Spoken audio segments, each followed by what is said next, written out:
તો મિત્રો નાઈ ધોઈને તૈયાર થઈ ગયા છીએ. હવે આપણે વાડી જઈશું. તો વાડી જવા માટે આપણે બાઇક ચાલુ કરી છે. બાઇક ચાલુ થઈ જાય છે એટલે આપણે વાડી જવા નીકળી ગયા છીએ. હવે એટલે વાડીએ જતા નીકળી ગયા હતા તો વચમાં આપણો ફ્રેન્ડ મળી ગયો જે ગાયું ચરાવતો હતો.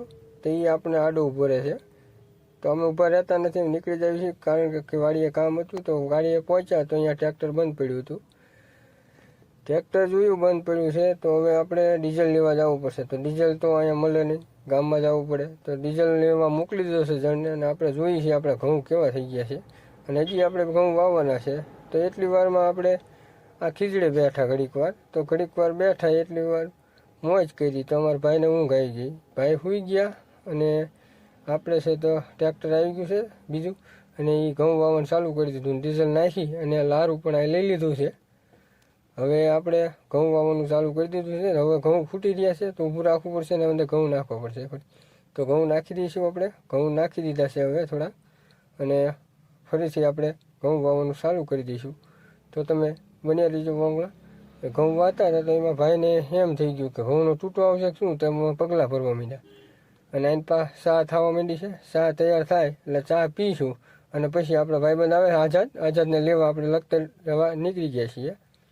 તો લખતર જઈએ છીએ. રસ્તામાં જુઓ તમને દેખાડીશું. રસ્તામાં પણ બધાય પાણી પાવે છે અને એવું કરે છે. આ બધા ખેતરમાં જીરા વાયેલા છે બધી બાજુ. તો હું અને જયદીપ અત્યારે લખતર જઈ રહ્યા છીએ આઝાદને લેવા.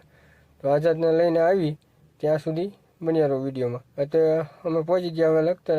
એનો ગઢ છે રાજાશાહી વખતનો અને આ એનું તળાવ છે. તો હવે આપણે એ વટીએ એટલે અહીંયા આઝાદ ઊભું હોય છે બસ સ્ટેન્ડે. તો આઝાદને આપણે લઈને ઘરે જવાનું છે. તો મિત્રો અમે અહીંયા પહોંચી ગયા અને આઝાદને ગોતતા હતા ત્યાં અમારી નજર અચાનક પડી જાય અહીંયા ગલુડિયા ઉપર. તો ગલુડિયાનું થોડોક સીન લીધો સૂતું સરસ મજાનું. એટલી વારમાં અમે જોયું તો આઝાદ તો પાણીપુરીની લારીએ પાણીપુરી ખાતા. તો પાણીપુરી ખાતા આઝાદને કીધું કેમ છો, મજામાં છો?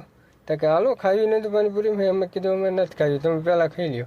એમને ખાઈ લીધી પાણીપુરી અને અમને દેખાડે છે જો કઈ રીતે ખાધી, આ રીતની ખાધી. અને પછી અમે એને ચા પીવડાવ્યો આઝાદભાઈને અને ચા પીધી અને પછી અમે ઘર તરફ નીકળી ગયા. તો આ અમારો મિની બ્લોગ અહીંયા જ પૂરો થાય છે. ફરી મળીશું નવો બ્લોગ સાથે. જય મહાદેવ, જય માતાજી.